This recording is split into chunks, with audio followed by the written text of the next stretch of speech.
Hi, I'm Sam Fessich from the EduMagic Podcast, a part of the Education Podcast Network, just like the show you're listening to now. Shows on the network are individually owned and opinions expressed may not reflect others. Find other interesting education podcasts at edupodcastnetwork.com.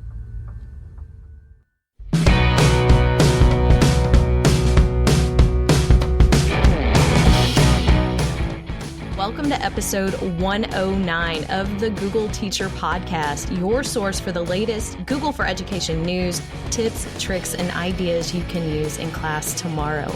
I'm Casey Bell from Shake Up Learning. And I'm Matt Miller from Ditch That Textbook. And in today's episode, we are getting close to spring break. So we're going to be talking about some things you can read and some things that you can listen to. If you've got a little bit of that downtime during your spring break, these are some of the things that have our interest. Plus, of course, we've got Google News and updates. We've got some mailbag entries, and we've got a couple blog posts to share with you. So, Casey, you ready to start this? Let's do it.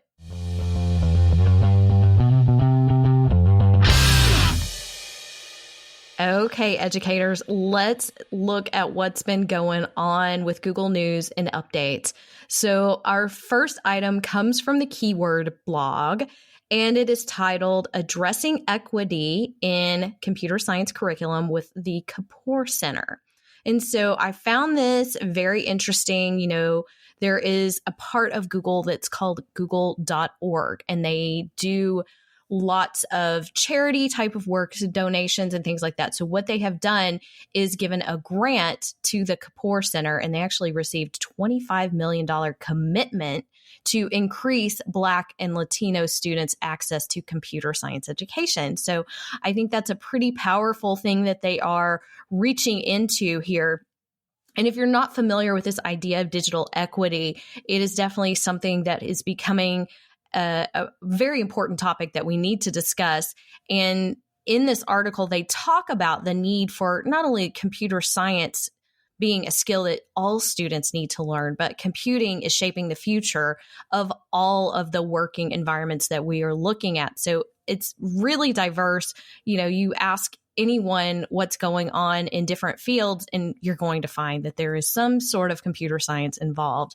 So having students involved with the Kapor Center, they are going to receive a $3 million Google.org grant to establish the Equitable Computer Science Curriculum Initiative. Say that 3 times fast. This effort will bring together leaders in education equity, inclusive teaching practices, and computer science education, along with teachers and students to improve K-12 computer science curriculum and resources. So they're going to have an advisory board. There's going to be lots of things, and I really hope that we see lots of great things come out of this opportunity with this grant in the Kapor Center. You know, the more that we continue to see these initiatives to sort of level the playing field. You know, we talk a lot on the show about, you know, getting girls involved with coding and computer science, and, you know, just continuing to, you know, extend that to different groups just to make sure that, you know, everyone has access to these topics and these different things in education. It's pretty cool stuff. The next thing we wanted to touch on real quick, I'll just do this one real fast because it has to do with Google Translate. And if you haven't used Google Translate recently, there are all sorts of ways that you can use it to translate content into different languages. Of course, you're able to type it, you're able to speak it. You can, of course, use what used to be called the word lens, where you use your camera and it will translate letters right there on the screen for you. It's pretty cool. They're continuing to add new languages. So there are 5 new ones here.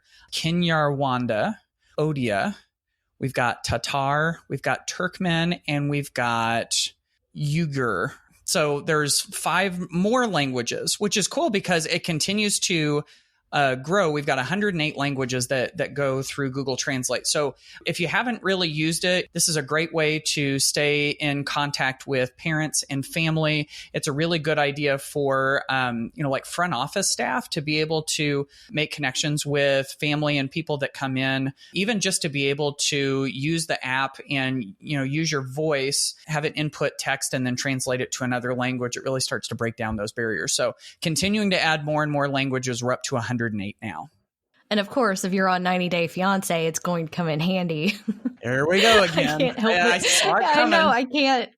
I see it in that show like all the time. It's so hilarious. It's a guilty pleasure that I do watch 90 Day Fiancé. So I'm going to switch gears, of course, and share something interesting about Doodle for Google. And this is really just a reminder that the competition is open, and it is a competition for K-12 students in the US. So the submissions are due by March 13th. So by the time this episode airs, you will have a very short amount of time to get that in.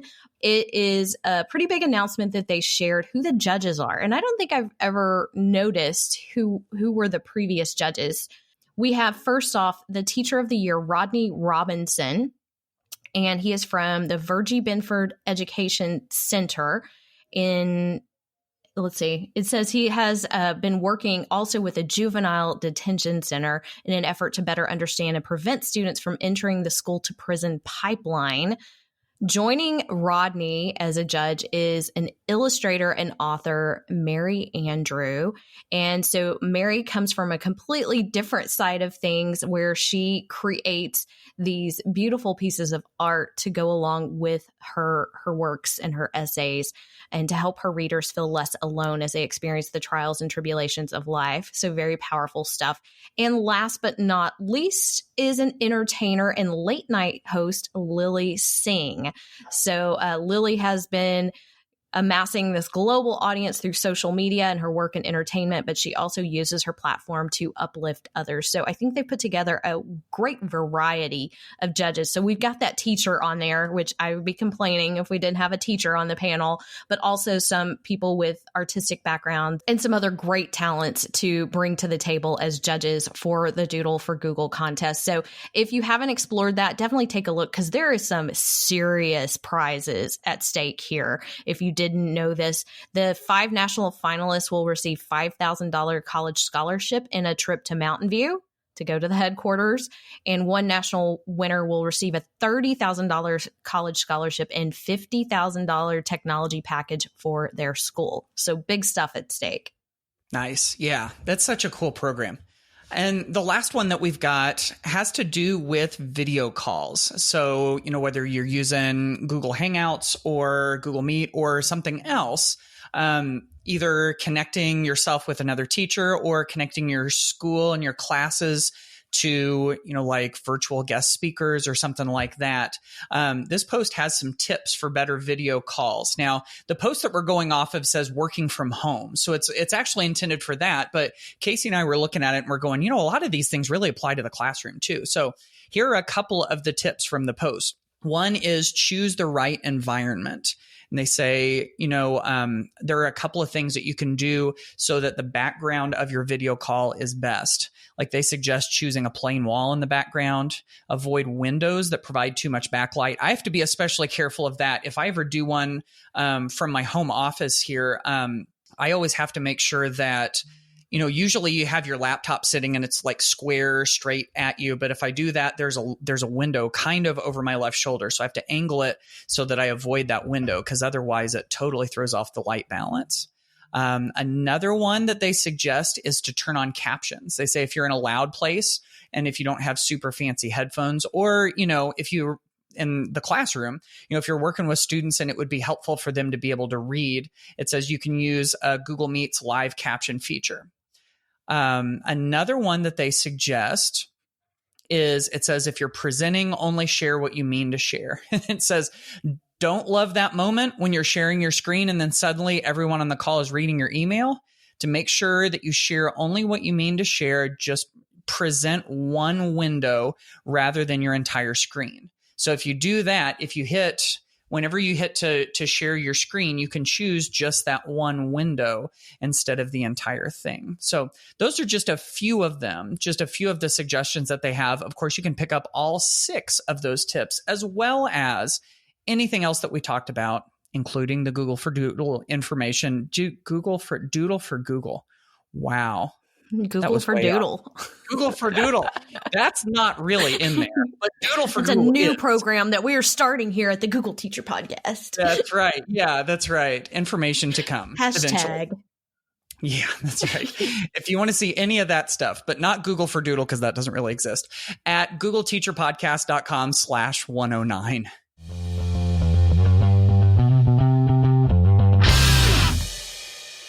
All right, folks, spring break is upon us, at least here in the United States. A lot of schools are starting to head towards spring break in March. In fact, my brother-in-law, who's in college, just started spring break this week, and it's snowing here in Indiana. I really feel bad for him.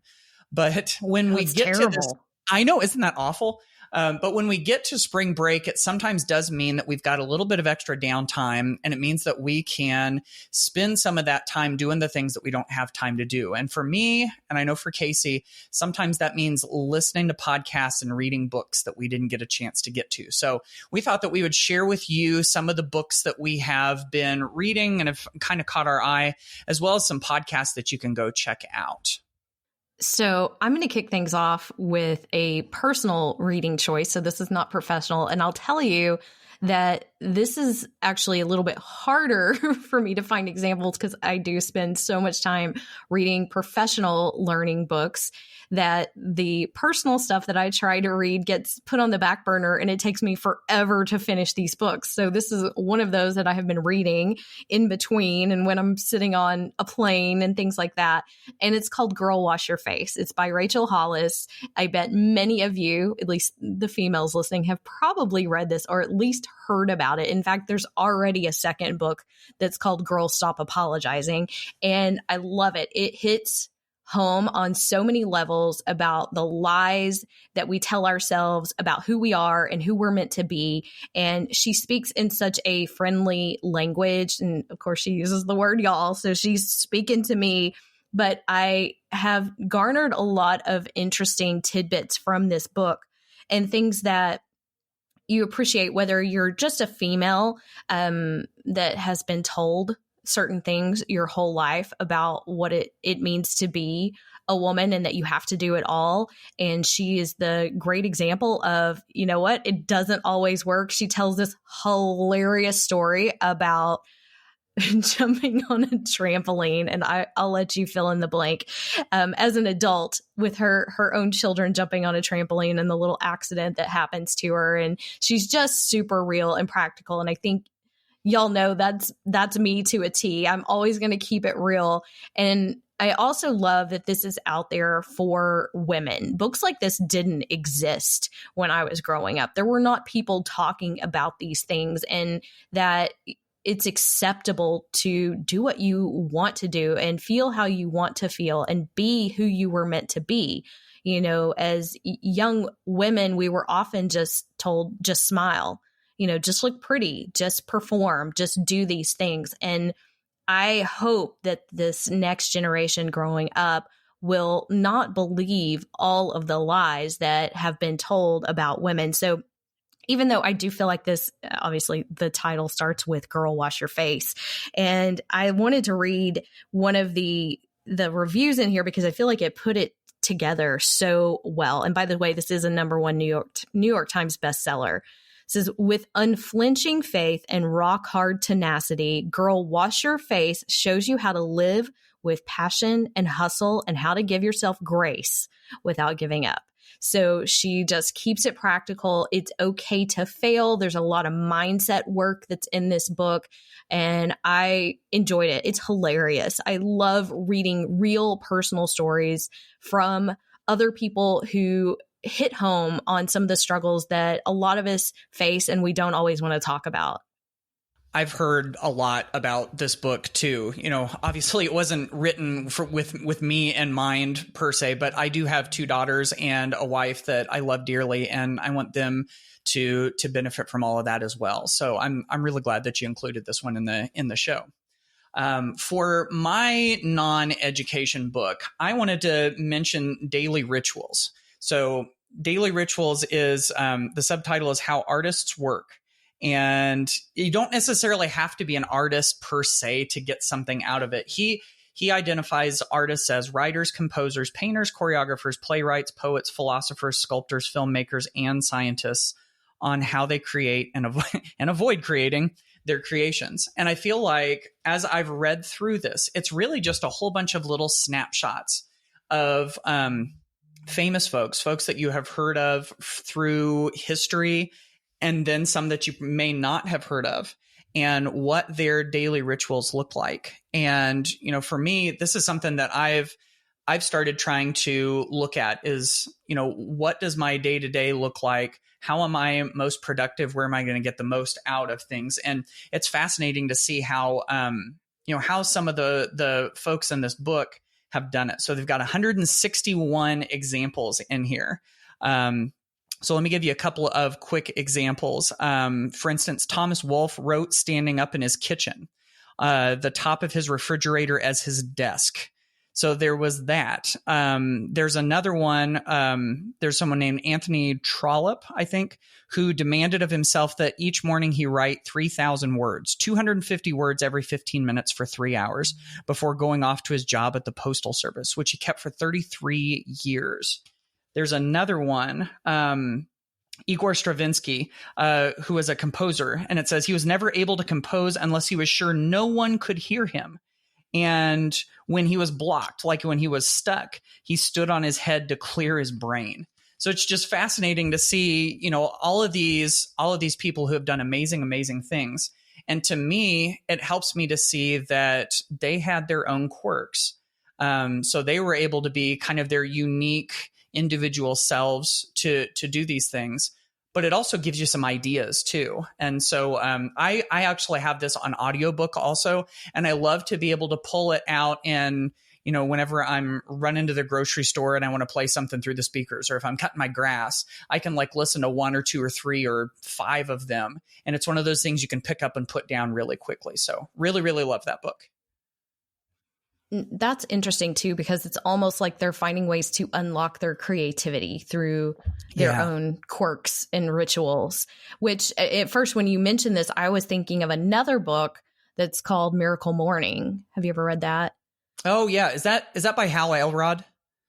Mm-hmm. Yeah. So Miracle Morning, just dropping in another recommendation, but it is about those things that you do in the morning to set up your day for success. It's more about productivity than examples, but I do follow a lot of my own rituals when I can to help me stay focused on what my goals are for the day and to get the things done that I have to get done. So I thank you for sharing that. I'm going to have to add that one to my list. There you go. I am going to move on to my professional learning book. And this one is called My Pencil Made Me Do It. And this is from my friend, Carrie Baughcum. Yay, Carrie. And you have heard Carrie here in the early days of the Google Teacher podcast. She was on episode 4, y'all. And I have since also had her on the Shake Up Learning show. She was in episode 48. It wasn't that long ago. But I was talking to her specifically about this book. And it is a guide to sketchnoting, but let me tell you, it's a lot more. And Carrie is one of the most creative individuals that I know. She just blows me away with what she's able to do and create and the things that she does in her own classroom. She is a special education teacher, and she gamifies her entire class. It's incredible. It's the kind of classroom I want to go to every day. She is doing things that a lot of teachers in regular ed classrooms say they can't do. She's doing it. And she's taking a lot of great ideas and tweaking them. So the idea of sketchnoting, and something that I know Matt has done a lot with and shared as well, Carrie, oh my gosh, her sketches. I told her she's an artist, and she still has a hard time. You can hear when you talk to her that she has a hard time accepting that. And so I've got to tell her, girl, wash your face. She's got it. So she's going to help us understand not only the power of that visualization that students get when they are connecting their doodles to their learning, and how it's working both sides of the brain, the visual and the textual, which will improve retention and recall. But it also has a very calming effect. It's an added bonus for both teachers and students. And one thing that really stood out to me in this book, and this is probably because my language arts teacher is showing, but she has this strategy called micro summarizing.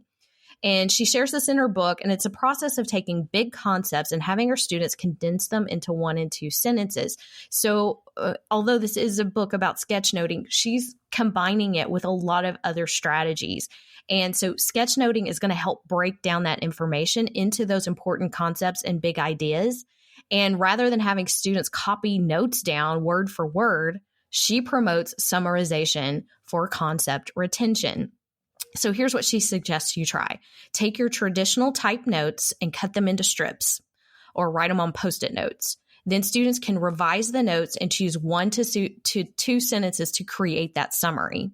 And then Carrie says that you just jump in with one idea, explain your understanding of sketchnoting, and share it with your students. So she struggled with this. The story that she tells about the really aha moments in her classroom are so powerful. And when she first tried sketchnoting, all her students wanted to do was sketch whatever she did as the example, which we find that in a lot of different things. When we give examples, students think that's exactly what they're supposed to do. Same thing with notes. When we put notes up there and we tell them to take their own notes, even though they have that flexibility, they feel like word for word is the only option. But as soon as she had one student realize it was okay to have your own ideas, a big shift happened in her classroom. And so I feel like there's so many great takeaways from this book, whether you're embracing sketchnoting already or if it's new to you. I feel like she has so much to bring to the table in terms of creativity. And she has her own YouTube channel. She does lots of videos with her own daughters. And that's really where the whole sketchnoting thing had sparked for her, was she realized she could connect with her own children if she sat down and would draw with them. And she, example with, she's got crayons on the dinner table and she's drawing with her daughters, and how powerful that is for us to find those different ways to connect, and then to find how powerful it can be for the classroom as well. So highly, highly recommend My Pencil Made Me Do It by Carrie Baughcum. Yeah, and Matt wrote the intro, I think. You just beat me to the punch. Yep, that's right. Sorry. I did. No, that's fine. That's fine. I was honored to write the foreword to that book, and I have totally loved just kind of watching Carrie's evolution as she started kind of tinkering with sketchnoting. And, that's kind of the way I got into it too. I just saw other people doing it and I thought, well, that looks like fun. And I didn't do it at first. And then I sort of had this epiphany that I think she also had, and a lot of people have when they get into stuff like this. Like, nobody has to give you permission to do it. You just go and you try. And if you like it, you continue to do it and you get better and better at it. And it's like, people aren't just gifted with this stuff. It's, it's a skill that you develop. And Carrie lays that out so beautifully in her book. The education book that I wanted to share, this is one that I picked up recently and have gotten so much out of it on a number of levels. It's called Culturally Responsive Teaching and the Brain by Zaretta Hammond. And I've seen on social media, I've seen lots and lots of people just gushing about this book. I love it from a couple of different perspectives. One is you've got the culturally responsive teaching side of it, which is something that I really just didn't know a whole lot about before I started diving into this book. And it's so deep. But it's really, generally the idea that, students want to see themselves in the classroom. And whenever they're able to see themselves and their own culture in the kinds of activities that you do, then it kind of unlocks the brain in a special way. Zaretta Hammond, her definition of culturally responsive teaching, she says it's an educator's ability to recognize students' cultural displays of learning and meaning making, and then to respond positively and constructively with teaching moves that use cultural knowledge as a scaffold to connect with the student to what the student knows and new concepts and content in order to promote effective information processing. She also talks about the importance of being in a relationship and having a socio-emotional connection to the student to create a safe space for learning. That's what it's all about. And the thing that I also love about this too, I am like an armchair neuroscience geek. Like, I'm fascinated about how the brain learns and what we've learned through brain research and neuroscience and cognitive science and all of that. And she gets it. And she talks about how, the brain's reaction to not seeing the kind of learning that's reflected in one's culture, and how sometimes it can be a threat, which puts your brain on the defensive, and all of a sudden, all of the the higher order learning and the deeper complex cognitive tasks that they don't happen, or they're severely limited whenever you're in that threat mode. And so she talks about lots of ways that we can unlock that potential just by making some simple changes in the teaching practices that we have. So if you haven't checked this one out, it is really, really good. I underlined so many things throughout this whole book. There are stars in the margins. There's a spot over here where I wrote yes with an exclamation point next to it. And really, really good book if you haven't checked it out. Definitely a recommended book. And in fact, that was recommended by Ken Shelton on my podcast just the other day. Oh, really? So as we were talking about this, I feel like we're just coming full circle, and that this whole idea of culturally responsive and diverse digital equity ideas are throughout today's podcast. But yeah, that will really open your eyes. That book will open your eyes to some things that I know I, as a teacher, just never really thought about. So I feel like that one is a must read for teachers. Okay, so we've got a couple of podcasts each that we're going to share with you today. I'm going to start off again with the non-educational podcast, but it's super fun for me. And y'all know I am a Texan, a proud Texan. And we have some proud Texan podcasts out there. This one was actually introduced to me by my nephew, who bought me a book that's called Y'all Need This Book. And it is the definitive guide to being a Texan. And by the way, if you're listening to this and you're a Texan, read this. If not, read this, because it's still hilarious. And how, all the things that we do in Texas that are different, but they came out with their own podcast, and it's called Y'all Need This Podcast. So it is just quick 30 minutes. In fact, I don't think we've had a new episode in a few weeks, unless I'm just looking at my catch-up piece here. But they do hit on some really interesting topics that you may or may not have heard of, that really kind of give you an idea of what is going on in Texas. So for instance, this is one of the episodes. I went to Dallas. I ate fried food. So I imagine they're talking about the state fair. If you haven't heard of the Texas State Fair, what would your last meal in Texas be? Should tea be sweet or unsweet? If you drive in Texas, y'all need this episode. And beans do not belong in chili, period. If you didn't know that about Texas chili, we don't put beans in our chili. Oh, that's a no-no. Oh my goodness. And the other thing, I can't even say this one right, because there is a town called New Braunfels. It is German, but nobody I know pronounces it that way. We say New Braunfels, and there's no extra S in the middle. And that's the title of this one. It says there's no S in the middle of New Braunfels. So anyway, I have to really think about that, but it's just for fun. If you like entertainment, if you like Southern culture, you will enjoy it. Love it. Yeah, absolutely. Just from my handful of trips to, well, more than a handful of trips to Texas, I can already see some of these coming through. So love that. That's fun. The non-education podcast I wanted to share with you. Now, this is one, I put this one in here for a couple reasons. One is that I know that some of you that listen do presentations at conferences. You'll do professional development to staff, and maybe even some of you are considering doing like keynote speeches and that kind of things. Even if you don't, the stuff that you'll get out of this podcast is still helpful if you work with students in the classroom, because really, when you are standing in front of a group of students, you're basically almost like on stage.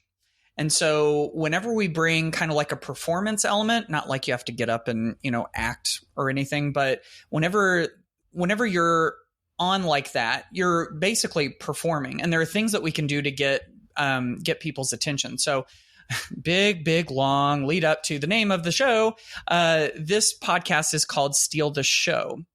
It's named after a book that it's basically for like public speakers, and giving you ideas and ways to, be more compelling, to perform, to, get your ideas across better. And within this podcast, you'll get episodes that talk about the performance element of speaking in front of other people. So, like how you can put your words together to, to be more compelling, or how you can, bring sort of an element of, using your body, or if you're on a stage, how you can position yourself on stage.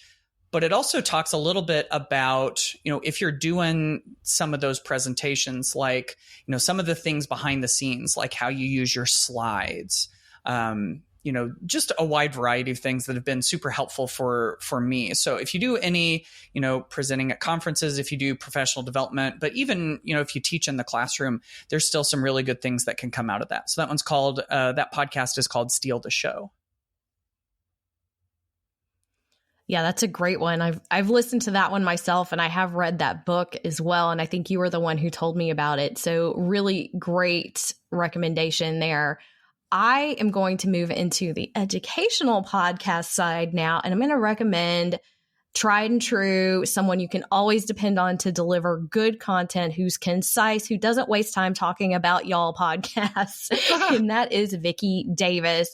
She has the 10-minute teacher podcast, and it is 5 days a week. So there's tons of content, but she keeps things to the point. And Matt and I have both been on her podcast, and she is just really a thing of beauty when you watch her keep everything condensed and get to the point and get you to share exactly what she wants you to share right there. So she does have a formats for each day of the week, and I was looking for it. I couldn't find it online, but I know, they're like 5 Idea Friday and things like that. So you can also check out the archive, because she has, I don't know how many episodes she's in the 600s now.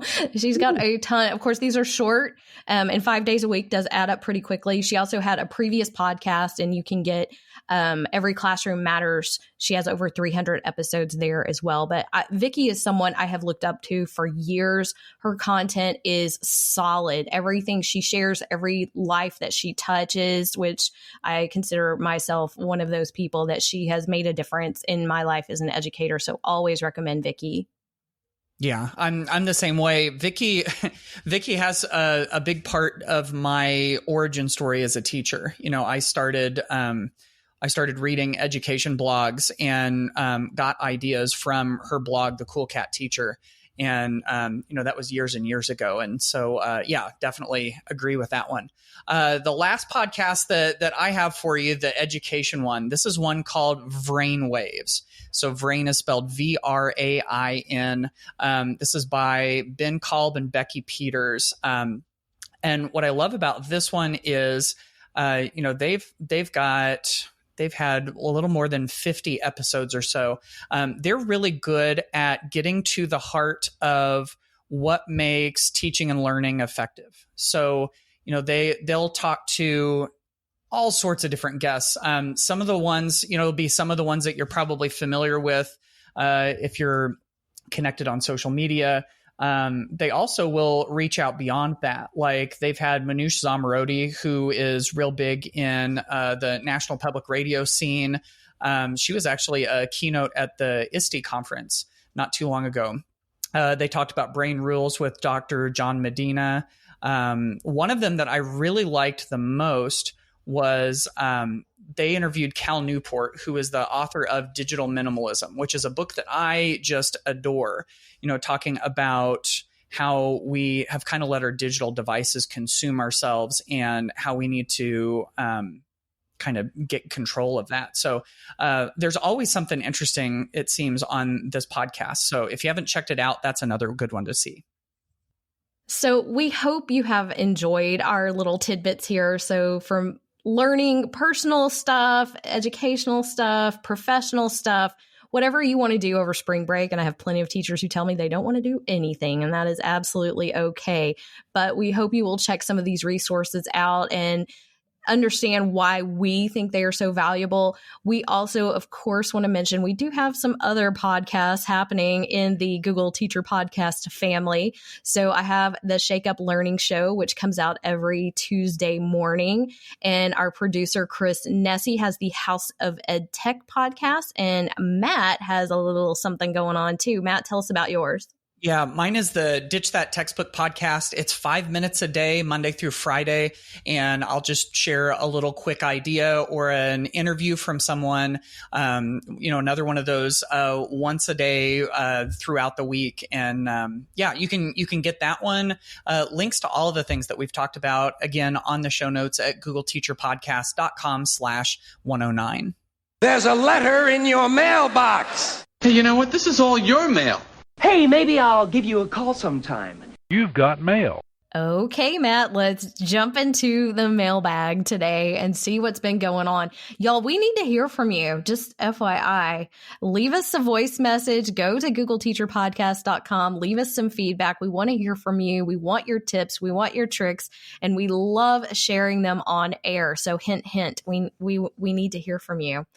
Our first mailbag item comes to us from Anita Gledhill, and she is from Brampton, Canada. So take it away, Anita. Hi, my name's Anita Gledhill. I am calling to you from Brampton, Canada, from the Peel District School Board. One of the things that teachers always struggle with is after we have handed out a slide deck in Google Classroom, if we need to add a slide afterwards, we need to delete it and resend it out. I just learned about a add-on called Slip and Slide from John Sowash's The Chromebook Classroom podcast, dated November 17th, that solves this problem. Hope it helps people. Oh, that is a fantastic add-on. I did not know about this one. Did you know about Slip and Slide, Matt?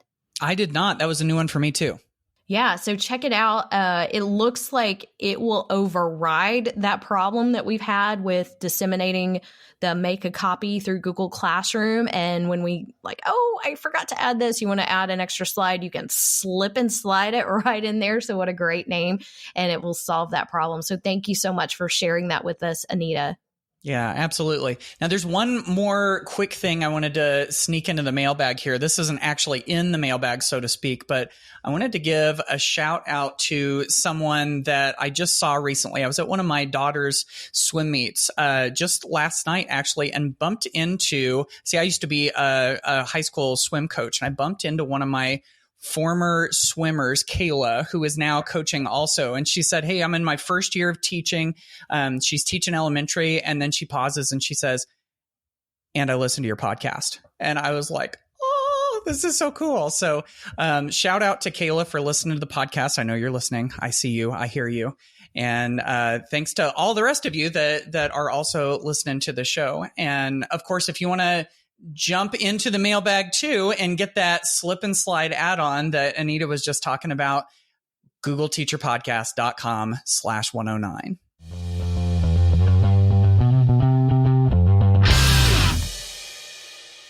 All right, folks, we got a couple of blog posts to share with you real quick, and then we are going to be done with this episode.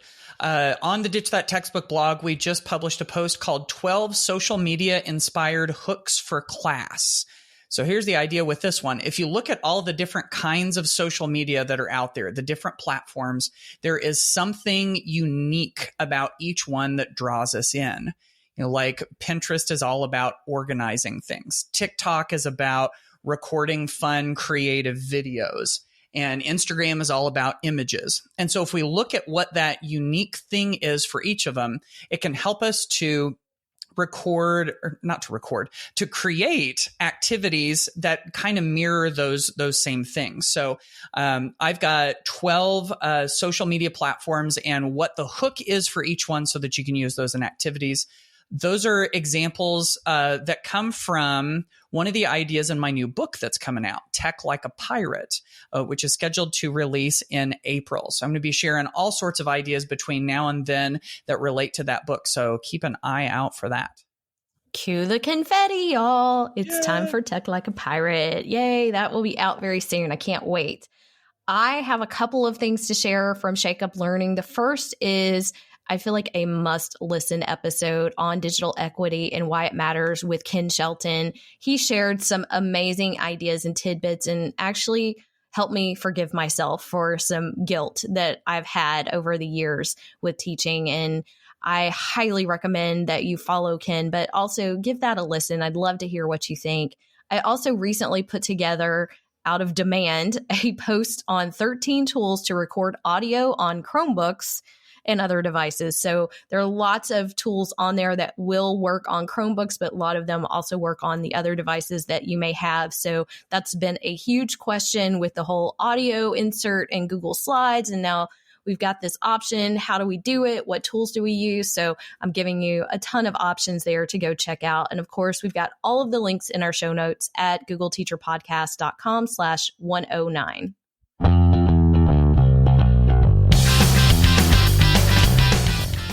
Well, I think we covered a lot of ground today. It really was starting out simple, but Matt and I, we can't help but fit a few extra tidbits in here for you. So that's just the way we roll here at the Google Teacher Podcast. Thank you so much for listening.